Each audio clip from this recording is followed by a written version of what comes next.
আজকে আমি আপনাদেরকে নিয়ে যাব হালি শহরে অবস্থিত রামপ্রসাদের ভিটেতে।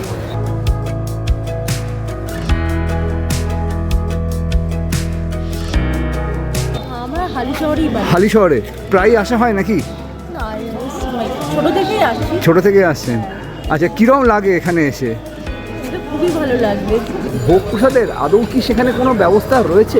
প্রসাদে রয়েছে, যেটা দেখতে পাচ্ছি সরার মধ্যে দেওয়া হয়েছে খিচুড়ি, একটা ভাজা, সাথে রয়েছে 5 তরকারি দিয়ে একটা তরকারি, আর সাথে রয়েছে পরমান্ন। আর এই যে ছোট বাটির মধ্যে যে প্রসাদ দেওয়া হয়েছে, এটা হচ্ছে বিনামূল্যে দেওয়া হয়েছে। আমি চলে এসেছি এখন সাধক রামপ্রসাদের ধ্যান কক্ষে।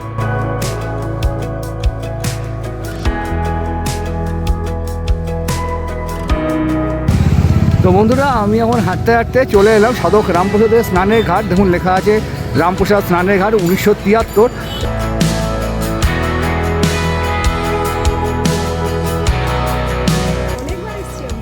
আচ্ছা, এখন তো ভোগ প্রসাদ নিলেন, কিরম লাগছে? মানে খেয়ে যা শান্তি, এখানে পুজো দিয়ে যা শান্তি, মানে অন্য কোথাও থেকে এখানে মনে হয় আমার শান্তি পাওয়া যায় বেশি। হ্যাঁ, আমরা বসে পুজো দিই, অঞ্জলি দিই, মানে মন ভরে যায় আর কি। গুড মর্নিং দর্শক বন্ধুরা, কেমন আছেন আপনারা? আশা করছি সবাই খুব ভালো আছেন, সুস্থ আছেন। আপনাদের সঙ্গে দেখা করতে সকাল সকাল আমি চলে এসেছি আর একটা নতুন ব্লগ ভিডিওতে দেখা করতে। আজকে চলুন আপনাদেরকে নিয়ে যাব এমন এক আধ্যাত্মিক পরিবেশে, যেই আধ্যাত্মিক পরিবেশের সঙ্গে একজন পরম সাধকের নাম অঙ্গাঙ্গিভাবে জড়িত। হ্যাঁ বন্ধুরা, আজকে আপনাদেরকে নিয়ে যাব হালি শহরে অবস্থিত রামপ্রসাদের ভিটেতে। রামপ্রসাদের ভিটে যেতে আমি কি করে যাচ্ছি, যেতে কত টাকা ভাড়া পড়ছে, মন্দির খোলা বন্ধের সময়টা কতক্ষণ, ভোগ প্রসাদে আদৌ কি কোনো সেখানে ব্যবস্থা রয়েছে, যাবতীয় তথ্য থাকবে আজকের এই ভিডিওর মাধ্যমে। তো চলুন ভিডিওটা শুরু করা যাক যাদবপুর স্টেশন থেকে। আশা করছি আপনাদের ভিডিওটা বেশ ভালো লাগবে। তো চলুন জার্নিটা শুরু করি। শিয়ালদা থেকে হালি শহরের দূরত্ব হচ্ছে 42 কিলোমিটার পথ। পথে পড়বে 14টা স্টেশন, সময় লাগবে 1 ঘন্টা 10 মিনিটের মতো। আমি যাদবপুর থেকে যেহেতু যাচ্ছি, যাদবপুর স্টেশন থেকে টিকিট কেটে নিয়েছি। যাদবপুর থেকে হালি শহর অবধি ভাড়া পড়লো 15-30 টাকা আপ ডাউন করে জনপ্রতি।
ঘড়ি কাটায় এখন ঠিক 9:30, আর আমরা এই মুহূর্তে নেমে গেছি হালিশহর স্টেশনে। শিয়ালদা থেকে 42 কিলোমিটার পথ অতিক্রম করে এই মুহূর্তে আমরা পৌঁছেছি হালিশহর স্টেশনে। হালিশহর স্টেশনে 1 নম্বরে রয়েছে। 1 নম্বর স্টেশন থেকে আমরা বাইরে যাবো। বাইরে গিয়ে অটো টোটো নানান মাধ্যম রয়েছে, সেই মাধ্যমে আমরা পৌঁছে যাব রামপ্রসাদের ভিটেতে। চলুন স্টেপ বাই স্টেপ আপনাদেরকে দেখাচ্ছি, স্কিপ করবে না, তাহলে কিন্তু আপনারা কিছুই বুঝতে পারবে না। চলুন বাইরে যাওয়া যাক তাহলে। 1 নম্বর স্টেশন থেকে সোজা আমরা চলে এলাম বাইরে। বাইরে এসে একটু এগিয়ে যাব। এগিয়ে গেলেই আমরা অটো বা টোটো পাওয়া যায় সামনে, তো সেখান থেকে আমরা অটো টোটো ধরবো, ধরে পৌঁছে যাব রামপ্রসাদের ভিটেতে। চলুন স্টেপ বাই স্টেপ আপনাদেরকে দেখাচ্ছি। স্টেশন থেকে মোটামুটি 30 সেকেন্ড হেঁটে বাঁদিকে অটো স্ট্যান্ড রয়েছে। অটো স্ট্যান্ডে করে এখন আমরা চলে যাব রামপ্রসাদের ভিটেতে। তো আমি একটু জিজ্ঞাসা করে নেবো যে, আচ্ছা দাদা, রামপ্রসাদের ভিটে যায় কি? আচ্ছা, কতক্ষণ লাগে এখানে যেতে? এখান থেকে 10 মিনিট টাইম লাগে যেতে। 10 মিনিট। আর ভাড়া কতক্ষণ? 10 টাকা ভাড়া লাগবে। আচ্ছা ঠিক আছে। তো এখানে আমরা অটো পেয়ে গেছি, ওই অটোগুলো এখানে যায়।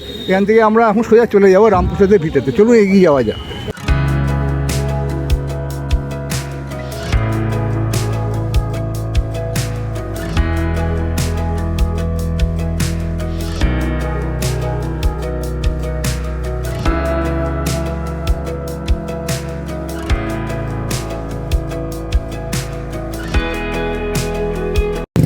বন্ধুরা এই মুহূর্তে আমরা পৌঁছে গেছি রামপ্রসাদের ভিটাতে। আর এই হচ্ছে সেই কালী মন্দির।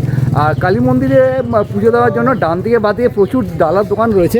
এই যেমন দেখতে পাচ্ছি ডান দিকে এবং বাঁ দিকে প্রচুর ডালার দোকান রয়েছে। তো চলুন আপনাদেরকে দেখাই ডালার কেমন কি প্রাইস রয়েছে এবং কি কি রয়েছে সেই ডালাতে। চলে এসেছি আমি এক দাদার দোকানে। আচ্ছা দাদা, এখানে ডালি দেওয়ার কেমন কি নিয়ম রয়েছে? ডালা আপনার নানা রকম নিতে পারে। 50 টাকা শুরু, 50 টাকা আছে, 100 টাকা আছে, 150 টাকা আছে, বেশি আছে, আপনার যেরকম মন ছিল আর কি কি থাকে ডালির মধ্যে? ফল, 5টা ফল, আলু, ধূপ, মোম, সন্দেশ সবই থাকে। আচ্ছা, তো এখানে পুজো দেওয়ার সময়টা কতক্ষণ? সকাল 7:30 থেকে দুপুর 12টা, বিকেলে 3টে থেকে 7:30। ডিসেম্বর, জানুয়ারি, ফেব্রুয়ারি। আচ্ছা, ফেব্রুয়ারি পরে কি আবার অন্য 4টে থেকে আছে? আচ্ছা ঠিক আছে, ধন্যবাদ। আচ্ছা, আপনার দোকানের নামটা কি? আমার দোকানের নাম আছে, দোকানের নাম হচ্ছে মা কালী স্টোর্স। আচ্ছা দাদা থেকে নাম্বারটা একটু জেনে নেবো, নাম্বারটা যদি একটু বলে দাও।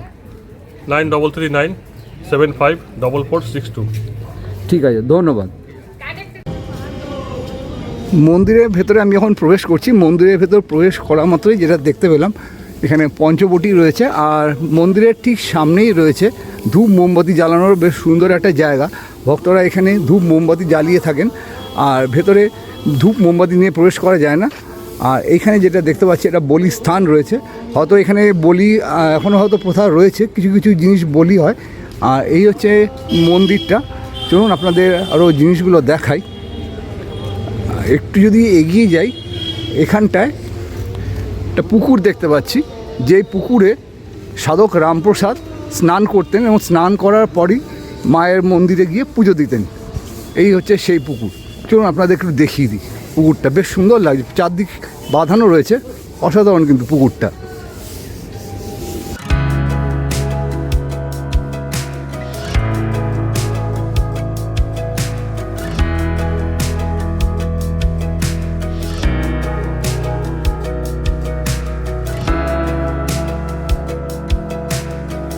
মন্দিরে চলে আসার পর আপনাদের প্রথম যে কাজটা হবে সেটা হচ্ছে মন্দিরে ভোগ প্রসাদের কুপন সংগ্রহ করা। মন্দির থেকে আপনারা 60 টাকার বিনিময়ে ভোগ প্রসাদের কুপন সংগ্রহ করে নেবেন।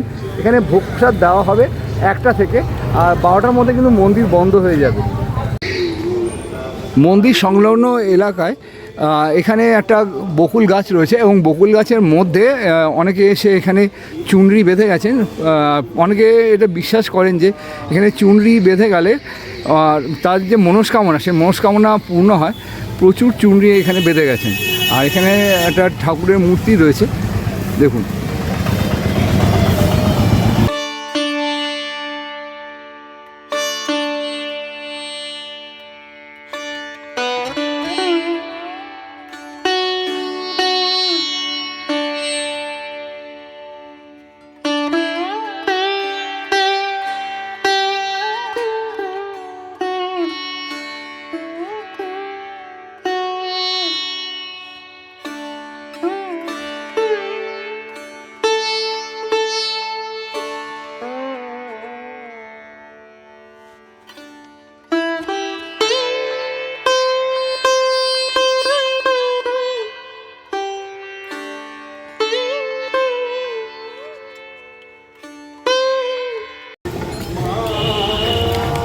মন্দিরে প্রচুর ভক্তদের আগমন ঘটেছে, দেখতেই পাচ্ছি এখানে। তো আমি একটু জিজ্ঞাসা করে নেব যে ভক্তদের থেকে। আচ্ছা, একটু কথা বলবো যে আপনারা কোথা থেকে এসেছেন? আমরা হালি শহরে প্রায় আসা হয় নাকি? ছোট থেকে আসছেন। আচ্ছা, কিরম লাগে এখানে এসে? খুবই ভালো লাগবে। আচ্ছা, আমাদের এখানে জন্মস্থান, আমার এখানে মন্দির, ভালোই লাগছে। আচ্ছা আচ্ছা, হ্যাঁ হ্যাঁ, সাধক রামপ্রসাদের জন্মস্থান তো, হ্যাঁ। এটা আমরা যেখানে দাঁড়িয়ে আছি হ্যাঁ। এখানে একটা দৈবিক অনুভূতি হয়। আচ্ছা। এটা আমাদের একটা মানুষ অন্তরে ফিল অনুভব করে, এটা একটা অনুভবের ব্যাপার। আচ্ছা। এটা সুন্দর জায়গা এবং সুন্দর অনুভূতি, যেটা কথায় বা ভাষায় প্রকাশ করা যায়। হ্যাঁ, সে তো বটেই, কোনো জায়গায় এলে কথায় ভাষায় প্রকাশ করা মানে একদমই হবে না। আর খুব ভালো লাগে যে আমরা সাধক রামপ্রসাদ এখানে জন্মগ্রহণ মানে আমরা আছি, হ্যাঁ। আসতে পারি মাঝে মাঝে, এটা আমাদের খুব ভালো একটা অনুভূতি। আচ্ছা, যাক, ভালো লাগলো কথা বলে। এই মুহূর্তে আমি দাঁড়িয়ে রয়েছি পঞ্চবটি গাছের ঠিক সামনে। এই হচ্ছে পঞ্চবটি গাছ। আর একটা জিনিস চলুন আপনাদেরকে দেখাই, পবিত্র পঞ্চবটিতে নোংরা ফেলবেন না। আরেকটা দামি জিনিস, সেটা হচ্ছে মহাত্মা রামপ্রসাদ সেনের সাধনপীঠ পঞ্চমুণ্ডাসন। এইখানেই তার পঞ্চমুণ্ডাসন ছিল, আর এইখানে তিনি সাধনা করতেন এই গাছের নিচে। আর এদিকটায় যদি আমি একটু যাই, সেখানে দেখুন লেখা রয়েছে পঞ্চবটি মহাত্মা আসনে পঞ্চমুণ্ডাসন, এইখানেও লেখা রয়েছে।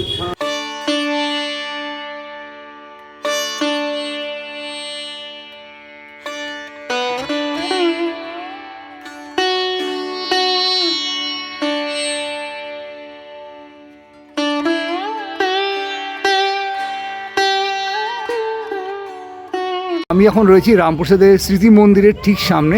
আর আমি এখন মন্দিরের ভেতরে প্রবেশ করলাম। মন্দিরের ভেতরে প্রবেশ করতেই নাট মন্দির যেটা দেখতে পাচ্ছি বিরাট বড়। আর এই যে জায়গাটায়, এইখানটায় 26শে জানুয়ারি মায়ের অন্নকূট হয়, অন্নকূটের জন্য ভোগ রাখা হয়। আর চলুন আপনাদের একবার পুরো নাট মন্দিরের ওপরে দেখিয়ে দিই কী কী রয়েছে। দেখুন, এখানে সারদামণি রয়েছেন, কালী ঠাকুর রয়েছেন, শ্রী শ্রী সত্যনারায়ণ রয়েছেন। বলতে গেলে গুরু পরম্পরাদের ছবি এখানে পরপর রয়েছে। দেখুন,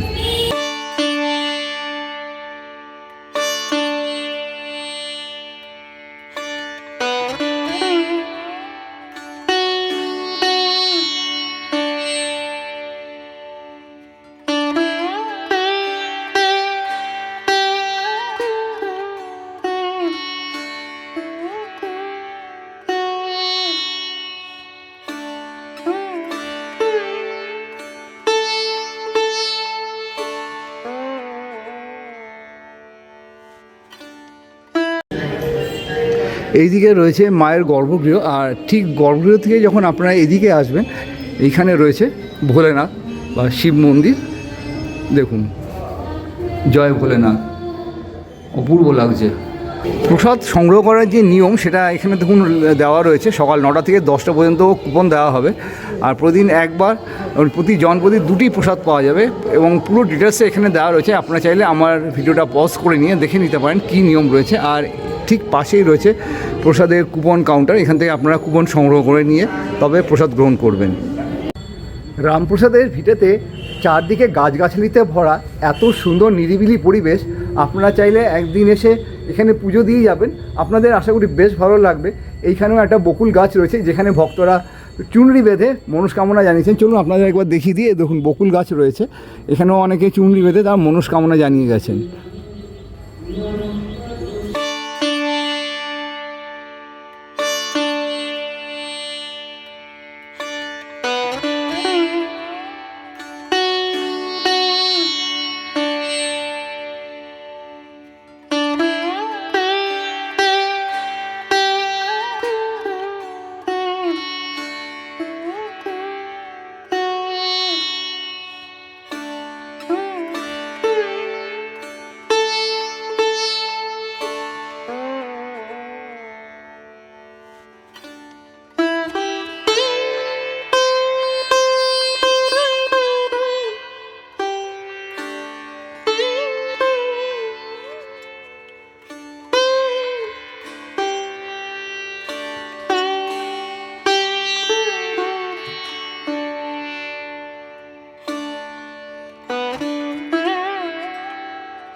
সকাল 9টা থেকে 11:30 অবধি মায়ের পুজো চলে। তো এখানে কিছু ভক্তরা দাঁড়িয়ে আছেন মায়ের পুজো দেওয়ার জন্য।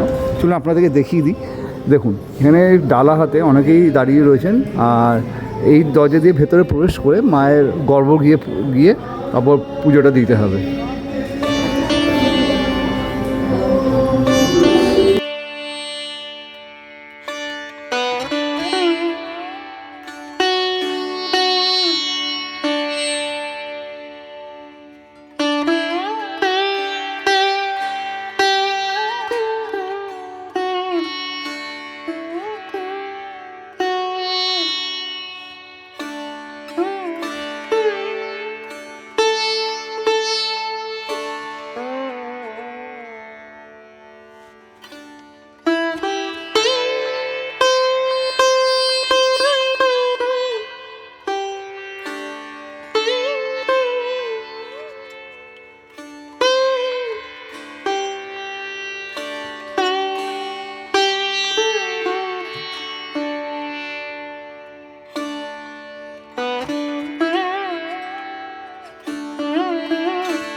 নমো বিষ্ণু নমো বিষ্ণু নমো অপবিত্র পবিত্র বা সর্বাবস্থান গতেও বিবাহ যৎসরে পুণ্ডরিকাক্ষং সৌভাগ্য অভ্যন্তর শুচি নমো শুচি নমো শুচি নমো শুচি নম মহিষগ্নি মহাময়ী চামুণ্ডে মুন্ডমালিনী আয়ু আরোগ্য ঐশ্বর্য বিজয়ং দেহি দেবী নমস্তুতে এষ সচন্দন পুষ্পাঞ্জলি মহাকাল ভৈরব সহিত শ্রীমৎ জগদীশ্বরী দক্ষিণ কালিকা ওই নম।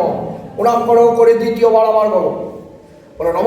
যশোদেহি ভাগ্যং ভগবতী দেহি মে পুত্রাং দেহি ধনং দেহি সর্বান কামাশ্চ দেহি মে এষ সচন্দন পুষ্পাঞ্জলি মহাকাল ভৈরব সৃষ্টি স্থিতি বিনাশায়ং শক্তিভূতে সনাতনী গুণাস্তরে গুণমহে নারায়ণ নমস্তুতে শরণাগত দীনার্থ পরিত্রাণ পরায়ণী সর্বশক্তি হৃদয়ী নারায়ণ নমস্তুতে জয় নারায়ণ নমস্তুতে জয় নারায়ণ নমস্তুতে শ্রীমৎ জগদীশ্বরী দক্ষিণ কালিকা ওই জগৎমাত কালীকে ঘোর দক্ষিণে গৃহাণ বন্দনাং দেবী নমস্তে পরমেশ্বরী জয়ন্তী মঙ্গলাকালী ভদ্রকালী কপালিনী দুর্গা শিবা।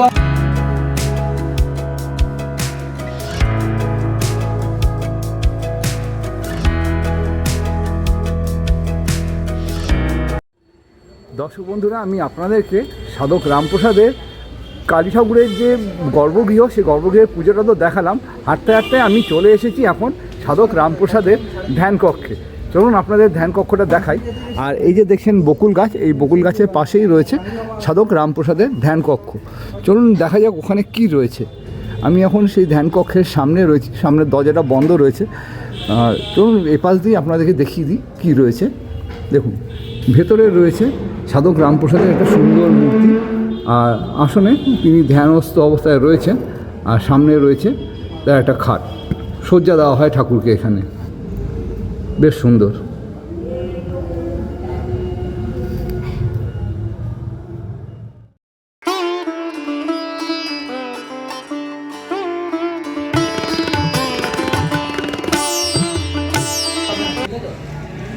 এই যে দেখালাম সাধক রামপ্রসাদের ধ্যান কক্ষ, আর ধ্যান কক্ষের ঠিক পাশেই রয়েছে রন্ধনশালা।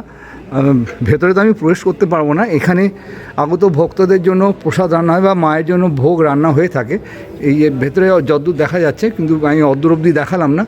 আর এখানে একটা জিনিস যেটা দেখতে পাচ্ছি, অন্যান্য মন্দিরে থালা বা প্লেটের সাহায্যে ভোগ নিবেদন মানে ভোগ গ্রহণ করানো হয়, আর এখানে প্রচুর সরা রয়েছে, এগুলোর মধ্যে ভোগ প্রসাদ বিলি করা হয়ে থাকে বা বিতরণ করা হয়ে থাকে। আর এই হচ্ছে প্রসাদ কক্ষ, এইখানে প্রসাদ গ্রহণ করানো হয়। চলুন আপনাদের ভেতরে একটু দেখিয়ে দিই। আমি এখন প্রসাদ কক্ষের ভেতরে প্রবেশ করলাম। এইখানে সেম প্রত্যেকটা জায়গায় সরায় বিছানো রয়েছে, আর ঠিক এইখানটায় প্রসাদ গ্রহণ করে ভক্তরা। বেশ অনেকটা জায়গা জুড়ে বিস্তৃত এই প্রসাদ কক্ষ। মূল মন্দির থেকে বেরিয়ে আসার সময় বাঁ হাতে রয়েছে কমিউনিটি টয়লেট বা হালিশহর BSMH এখানে ওয়াশরুম রয়েছে। আপনারা চাইলে এই ওয়াশরুম ব্যবহার করতে পারেন 2 টাকা এবং 4 টাকার মূল্যের বিনিময়। খুব পরিষ্কার।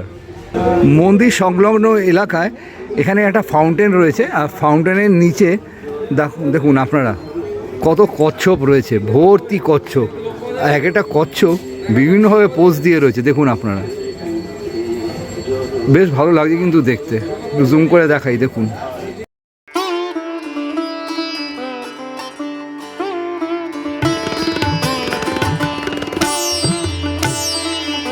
আমি আপনাদেরকে মূল মন্দির এবং রামপ্রসাদের ধ্যানকক্ষ তো দেখালাম। ধ্যানকক্ষের পাশাপাশি এখানে যে পুকুর রয়েছে সেটাও আমি আপনাদেরকে দেখিয়েছি। আর যেহেতু 26শে জানুয়ারি মায়ের অন্নকূট রয়েছে, সেই জন্য দেখতে পাচ্ছি এখানে রঙের এবং রিপেয়ারিংয়ের একটা কাজ চলছে। রং ফং হয়ে যাবে তাড়াতাড়ি। দাদা, এখানে রঙের কাজ হচ্ছে তো 26শে জানুয়ারি উপলক্ষে? হ্যাঁ, তো কতদিন ধরে কাজ চলছে? মোটামুটি মাসখানেক হয়ে গেছে। 26শে জানুয়ারি আগে হয়ে যাবে তো? না, এটা আমাদের 21 তারিখের মধ্যে হ্যান্ডওভার 21 তারিখের মধ্যে হ্যান্ডওভার করতে হবে। সামনে টুকু। আচ্ছা, তারপরে আমাদের ওই 27 তারিখ থেকে পুরো ওই বাউন্ডারিটা 27 তারিখ থেকে পুরো বাউন্ডারি কভার হয়ে যাবে। আচ্ছা, ধন্যবাদ। তারিখ থেকে আমরা চালু করব যে হ্যাঁ, কমপ্লিট দিয়েছে। আচ্ছা, চলুন এবার আপনাদেরকে একটা জিনিস দেখাই। সেটা হচ্ছে সামনে এত সুন্দর একটা বাগান রয়েছে, বাগানের ভ্যারাইটিস রকমের ফুল রয়েছে। একজন মালি ভাই বাগান পরিচর্যা করেন। দেখুন একবার বাগানটা, অসাধারণ বাগান।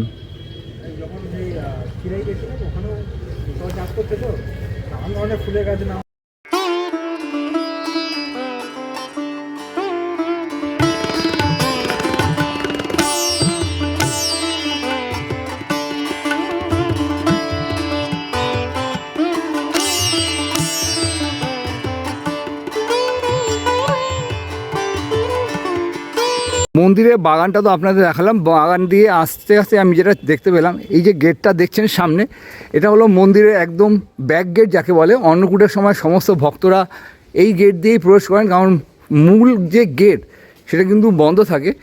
এই গেট দিয়ে ভক্তরা মন্দিরে প্রবেশ করেন। আমি আপনাদের মন্দির এবং গর্ভগৃহ, পুজো ইত্যাদি সব তো ভালো মতো দর্শন করালাম।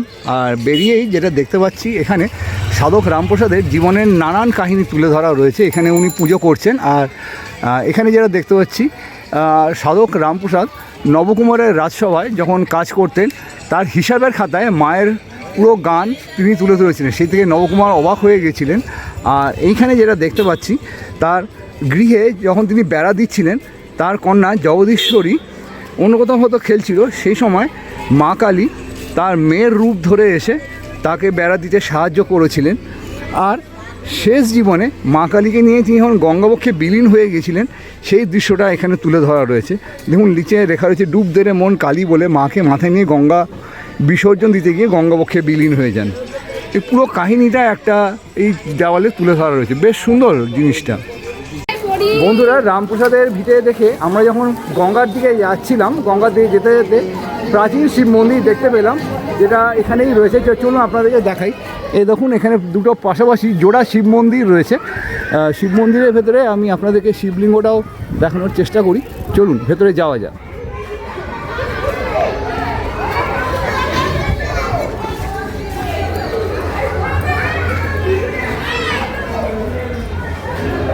শিব ঠাকুরের এখানে একটা লিঙ্গ রয়েছে, আর ঠিক তার পাশেই এখানেও আরেকটা শিবলিঙ্গ রয়েছে। জয় ভোলেনাথ। জোড়া শিব মন্দির দেখে আপনারা যখন আসবেন সোজা রাস্তায়, এই রাস্তা ধরে সোজা এগোলে আপনারা পৌঁছে যাবেন সাধক রামপ্রসাদের স্নানের ঘাট, বা যেখান থেকে সাধক রামপ্রসাদ কালী ঠাকুরকে মাথায় করে নিয়ে গঙ্গাবক্ষে বিলীন হয়ে গিয়েছিলেন। চলুন আপনাদের সেই ঘাটটাও দর্শন করাই। তো বন্ধুরা, আমি এখন হাঁটতে হাঁটতে চলে এলাম সাধক রামপ্রসাদের স্নানের ঘাট। দেখুন লেখা আছে রামপ্রসাদ স্নানের ঘাট 1973, এবং রামপ্রসাদের মাথায় রয়েছে মা কালী, যেই মূর্তিটা নিয়ে সাধক রামপ্রসাদ গঙ্গাবক্ষে বিলীন হয়ে গিয়েছিলেন। চলুন আপনাদেরকে সেই ঘাটেরও দর্শন করিয়ে দিই। আমি আস্তে আস্তে এগিয়ে চলেছি, আর এইখানে লাইন দিয়ে পরপর সাধক রামপ্রসাদের জীবনী তুলে ধরা রয়েছে, আর বাঁদিকে রয়েছে শিব ঠাকুরের একটা মন্দির। চলুন আস্তে আস্তে এগিয়ে যাই সেই ঘাটের দিকে। আর বাঁ পাশে রয়েছে বজরংবলী, একটু যদি জুম করে দেখাই দেখুন। আর এই হচ্ছে সেই স্নানের ঘাট যেখান থেকে সাধক রামপ্রসাদ গঙ্গাবক্ষে বিলীন হয়ে গিয়েছিলেন। প্রচুর মানুষজন এখানে স্নান করছেন।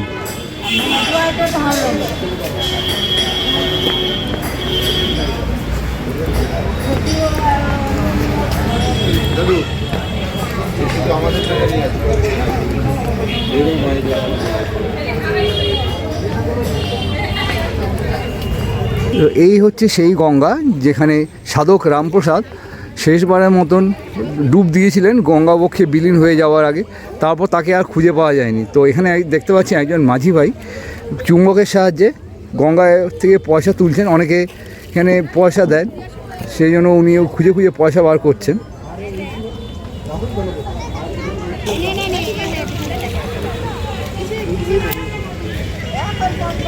বন্ধুরা, আমি এখন চলে এসেছি রামপ্রসাদের ঘাটে, যেখানে রামপ্রসাদ প্রত্যেকদিন স্নান করে তার মন্দিরে পুজো করতে যেতেন। আর এই পবিত্র গঙ্গার জল আমি একটু মাথায় দিয়ে নিলাম, বেশ ভালো লাগলো। আপনারা এখানে আসবেন, আশা করি আপনাদেরও বেশ ভালো লাগবে। আর এখানে দেখতে পাচ্ছি প্রচুর ভক্তরা স্নান করছেন। আমি একটু বলবো একটু ক্যামেরাটা ঘুরিয়ে দেখানোর জন্য। দেখুন প্রচুর ভক্তরা এসেছেন স্নানের জন্য, বেশ ভালো, বেশ ভিড়ভাড় জমজমাট আছে ঘাটটা। বছরের 365 দিন এখানে প্রচুর ভক্তরা আসেন, কারণ ঘাটটা এতটাই পবিত্র এবং পূর্ণ। এখানে স্নান করলে আশা করি আপনাদেরও বেশ ভালো লাগবে। দূর দূরান্ত থেকে প্রচুর ভক্তের সমাগম ঘটে প্রত্যেক দিন এখানে। তো বন্ধুরা, আপনারা যখন সাধক রামপ্রসাদের স্নানের ঘাট দর্শনে আসবেন, স্নানের ঘাট দর্শনের সময় এইখানে সাধক রামপ্রসাদের কিছু জীবনী তুলে ধরা আছে। চলুন এবার আপনাদেরকে একে একে দেখাই। দেখুন এখানে রয়েছে শিক্ষারত বালক রামপ্রসাদ, তন্ত্রগুরু আগমবাগীশের কাছে শিক্ষা গ্রহণ, সর্বাণী দেবীর সহিত বিবাহ, কাব্যচিন্তায় সাধক রামপ্রসাদ, বাগবাজারে দুর্গাচরণ মিত্রের সেরেস্তায় কাব্য রচনা, তবিলদারি রচনা, রাজা কৃষ্ণচন্দ্রের দরবারে তিনি যখন কাজ করতেন পুরো শ্যামাসঙ্গীতে লিখে ভর্তি করে দিয়েছিলেন তার নথিপত্র। মাতৃচিন্তামগ্ন সাধক ছিলেন। আর সেই সময় সিরাজদৌল্লা এই যে গঙ্গার পথ ধরেই তিনি যখন যাচ্ছিলেন, গঙ্গার পাড়ে সাধক রামপ্রসাদকে সঙ্গীতরত অবস্থায় দেখতে পান এবং নেমে এসে তার সঙ্গে দেখা করেন, সেটাও এখানে তুলে ধরা রয়েছে।